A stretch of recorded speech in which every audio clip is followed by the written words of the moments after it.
BA ক্লাসের ছাত্রছাত্রীরা, তোমরা যারা ফার্স্ট সেমিস্টার পরীক্ষা দিতে চলেছ, তোমরা প্রশ্নমান 2-এর এই প্রশ্নগুলো অবশ্যই দেখে যাও।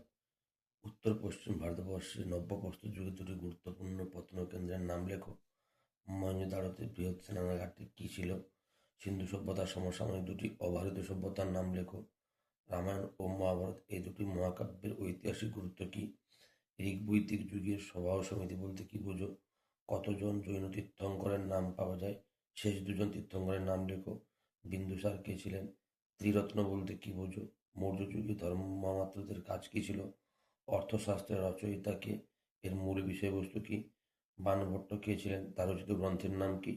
খ্রিস্টীয় প্রথম শতকে আবিষ্কৃত কোন প্রাকৃতিক ঘটনা ভারত ও রোমের মধ্যে বাণিজ্য গড়ে তুলতে সাহায্য করেছিল? রাজতরঙ্গিনী কে রচনা করেন? এটি কোন রাজ্য সম্পর্কে আলোকপাত করে? হরপ্পা সভ্যতার এমন দুটি প্রত্নকেন্দ্রের নাম করো যেগুলি প্রমাণ করে যে হরপ্পার অধিবাসীরা ধান উৎপন্ন করত। মহেঞ্জোদারোয় প্রাপ্ত ব্রোঞ্জের নর্তকী মূর্তির তাৎপর্য কী? ঋগ্বৈদিক যুগে দুটি মুদ্রার নাম করো। কৃষিকাজের উল্লেখ আছে এমন দুটি বৈদিক গ্রন্থের নাম উল্লেখ করো। অষ্টাঙ্গিক মার্গ কি? আলেকজান্ডার কবে ভারত আক্রমণ করেন? ভারত ইতিহাসে তার তাৎপর্য কী? এবং মেগাস্থেনিস কে ছিলেন? এই 20টি প্রশ্ন তোমরা করে যাবে, অবশ্যই কমনও পাবে। ভিডিও ভালো লাগলে লাইক কমেন্ট শেয়ার করবে এবং অবশ্যই চ্যানেলটিকে সাবস্ক্রাইব করে আমার পাশে থাকবে।